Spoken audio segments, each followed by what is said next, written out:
Aqui em Buenos Aires, cheguei aqui na noite da sexta-feira, depois de acompanharmos em Montevidéu a eliminação, mais uma eliminação do Flamengo na Libertadores, diante de um adversário tradicional, porém de investimento muito inferior àquele que o Clube Carioca faz no seu elenco, o que evidencia a incompetência na gestão e a forma como a gestão Rodolfo Landim, do Marcos Braz na vice-presidência de futebol, tem se equivocado, fazendo contratações caras, mas pecando em detalhes importantes. Passado já um tempo razoável da eliminação e da profunda e pertinente irritação do torcedor, é hora de se aprofundar um pouco mais em questões que envolvem esse time, além do técnico, mais um que fica na corda bamba. E vamos falar sobre isso nesse vídeo que tem o apoio do SofaScore. No SofaScore você tem acesso a farto conteúdo e tempo real das principais competições do futebol pelo mundo. Agora, por exemplo, está rolando aqui, amanhã de sábado, está rolando Premier League.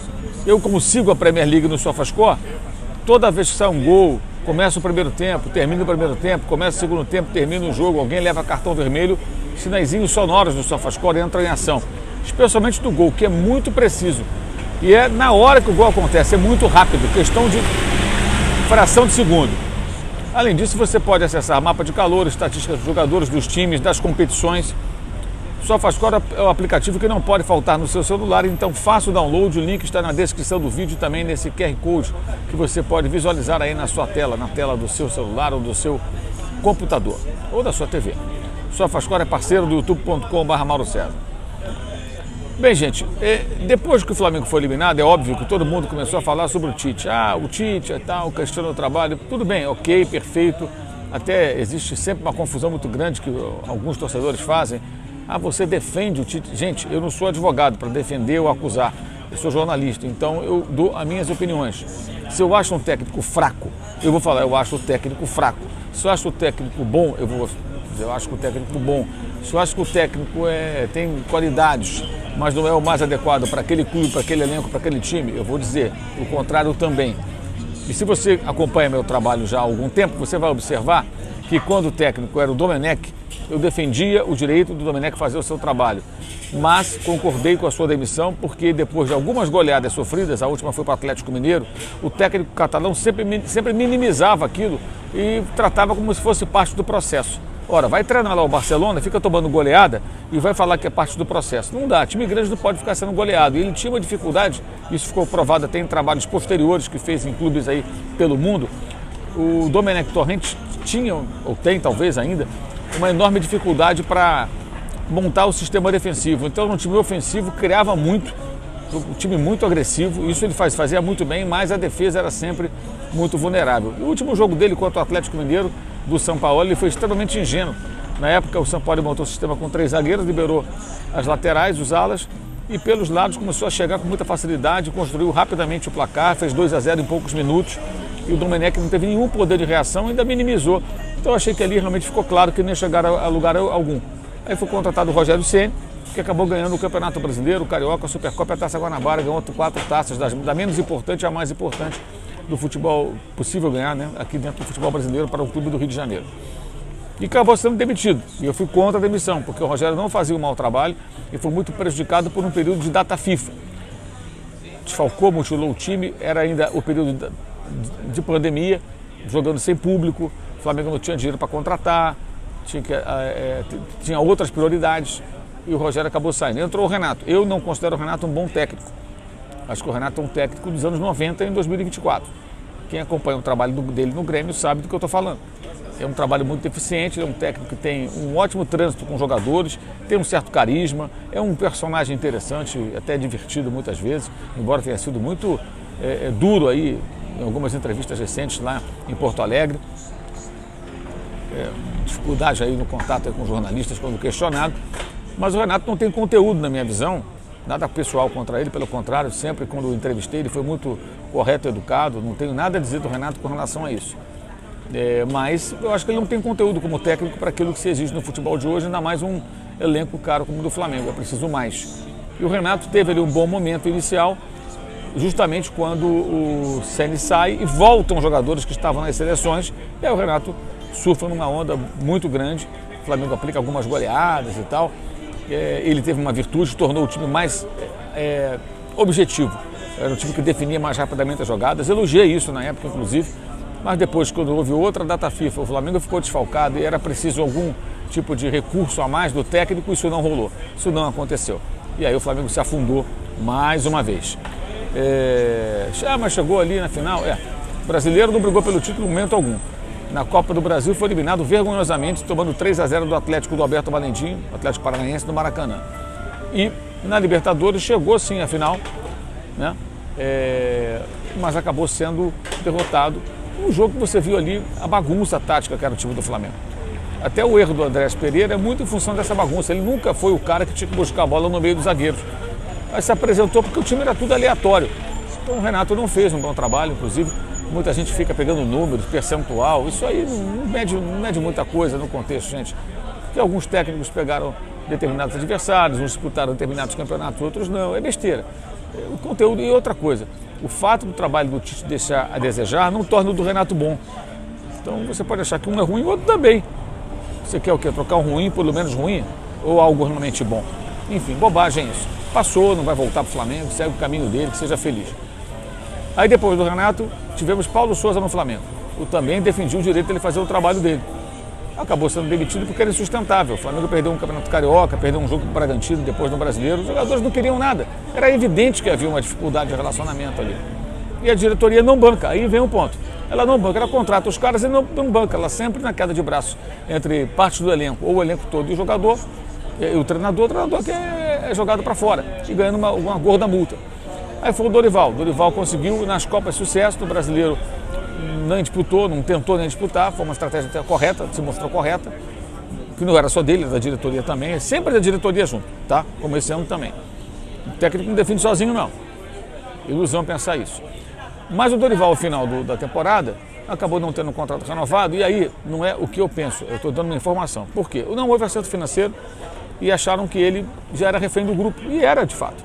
É só lembrar as derrotas para Coritiba, Avaí no Maracanã, Corinthians e o empate com o Juventude, quase perdeu. O Flamengo empatou no último lance. Com o time completo, quase completo, reserva, enfim. No pós-conquista da Copa do Brasil e da Libertadores. O time estava acomodado, os jogadores até pareciam de férias, e ele concordou com os 42 dias de férias também, quer dizer, o Dorival também errou. E o trabalho dele, mesmo na reta final, já mostrava ali um desgaste, e que foi um tiro curto que funcionou, foi ótimo para o Flamengo e para ele, mas não parecia ter perspectivas. Então, assim, eu não questiono tanto assim a não renovação. Eu tenho a impressão de que dali para frente não ia evoluir muito, não. Pelo contrário, essa é a minha percepção, tá?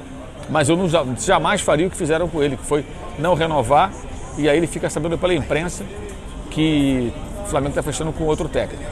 Aliás, eu cheguei a falar com ele sobre isso na véspera, horas antes, aliás, eu estava lá no Catar, na Copa do Mundo, horas antes de ele anunciar via rede social que não ia mais negociar com o Flamengo, que estava fora. Perguntei a ele na ocasião: Dorival, você está sabendo que o Flamengo está negociando com o Vitor Pereira? Não estou sabendo. Estou vendo agora aqui na imprensa. E aí depois tomou a decisão correta. O Flamengo ali foi muito errado. Como na demissão do Ceni às 3 horas da madrugada, muito errado. Ou seja, estou falando aqui de erros da diretoria, na gestão. As decisões estão tomadas de forma equivocada, estapafúrdia até. Aí saiu o Dorival, foi contratado o Vitor Pereira. Alguém pode não gostar do Vitor Pereira e tal, mas de quem foi a culpa dos 4-1 do Fluminense? Sério, vocês acham que foi do técnico? A maior culpa. Os jogadores não correram, gente. Eles ganharam do Fluminense 2-0 num sábado, no fim de semana. No outro final de semana tomaram de 4-1 sem ver a bola. O Marcelo agradece até hoje, com certeza, a liberdade que teve naquele jogo. Daí rolou. Não tinha marcação. Alguma coisa estranha aconteceu. O que a diretoria tinha que fazer? Descobrir qual o foco daquilo ali, tomar as decisões e até rolar a cabeça de algum jogador que não está afim. Mas não, mandaram embora o técnico novamente. É o que sempre fazem. Aí foi o Sampaoli. O Sampaoli vinha até um bom momento, 20 jogos, uma derrota, feia, 4-0 Bragantino, mas venceu o Grêmio Porto Alegre na Copa do Brasil, venceu o Atlético e Belo Horizonte com time misto, e aí vem a agressão do seu preparador físico ao Pedro.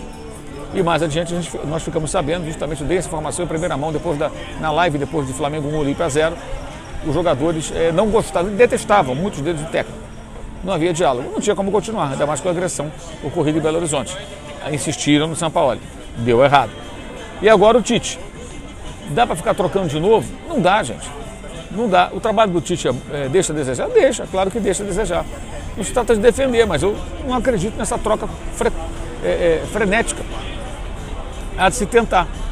Hoje, minha opinião, o que eu vi em loco, a poucos metros de distância, na coletiva depois do Peñarol 0, Flamengo 0, foi um Tite, um homem abatido demais. Não parecia naquele momento ter poder de reação para virar esse jogo. Mas quem está perto é que sabe melhor. Eu, se fosse dirigente, conversaria com ele seriamente sobre isso e discutiria a possibilidade de rompimento como um acordo desse contrato. É o que eu faria.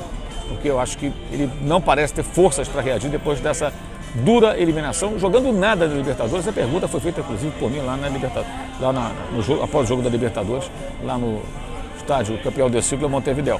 Como ele avalia o trabalho dele depois de tantas derrotas, Palestino, 2 para o Bolívar, Peñarol no Maracanã e eliminação, sem fazer um gol, depois de tomar um gol e ter 167 minutos para fazer um empate, e não conseguiu. Ele não respondeu. Enfim, então, o que eu quero dizer com esse vídeo, com esse retrospecto? Galera, o problema não é só o técnico, não adianta ficar atirando só no técnico. Os jogadores têm responsabilidade também, porque o que explica o Arrascaeta ficar fazendo cartinha agora em rede social, dizendo que escolheu ser Flamengo, e ele nunca está em forma. O que acontece com esse rapaz? Quando que ele vai explicar por que ele nunca está em forma? Ou alguém vai explicar? Ele, o departamento médico, quem quer que seja. E por que o De La Cruz também está meio barro, meio tijolo já há algum tempo? O que acontece também com esse outro jogador? E é um ótimo jogador. Por que o time não chuta? Com esse técnico, com o anterior, com o outro, Por que o Gerson dá de calcanhar quando está de frente para o gol e pode arrematar contra a meta adversária? Por que o Plata hesitou naquela bola que ele poderia ter feito o gol? Ele que acabou de chegar, parece já contaminado por esse mal. Então os jogadores também têm que ser questionados, e a diretoria principalmente. Está chegando ao final do seu mandato, não sabemos se vai ganhar a eleição o candidato da situação, mas tem muita responsabilidade por falta de reflexões sobre os erros, sobre os acertos, mudanças de rota, discussões mais profundas sobre aspectos técnicos e táticos, comportamentais. Isso parece que no Flamengo nada existe, pelo menos está muito claro, não existe. É por isso que você vê o Flamengo sempre nessa situação. Então é hora de olhar de forma mais abrangente e não ficar só apontando para um responsável, porque isso faz com que outros responsáveis pelos fracassos, que são jogadores e dirigentes, saiam olimpicamente sem problema nenhum. Esse vídeo tem o apoio do SofaScore, faça o download do aplicativo, link na descrição do vídeo, QR Code na tela. SofaScore é um aplicativo que não pode faltar no seu celular. Teremos live nesse domingo, depois de Flamengo Atlético Paranaense, o jogo às 8 da noite, live pelas 10, 10 e pouquinho, conto com a sua audiência também. Convido você, além disso, a participar do Clube de Vantagens da S1 Live. Clube de Vantagens da S1 Live. Concorra a bolões e sorteios de camisas oficiais por apenas R$ 9,90 por mês. Participe do Clube de Vantagens da S1 Live, você concorre toda segunda-feira na área, que acontece às 11 da manhã no canal S1 Live no YouTube, às segundas e sextas. Nas segundas-feiras você tem a chance de ganhar uma camisa oficial, a sua escolha, se você for integrante do Clube de Vantagens da S1 Live. Também destacando aqui os links na descrição do vídeo para o canal de cortes, clube de membros, curso online de jornalismo esportivo, blog do Mauro César do On Esporte e para o Augusto 360 com os produtos do canal. Cupom Mauro César te dá desconto, vai lá no site, confira, tem muita coisa boa, vale a pena você dar uma navegada. É isso aí, galera. Então,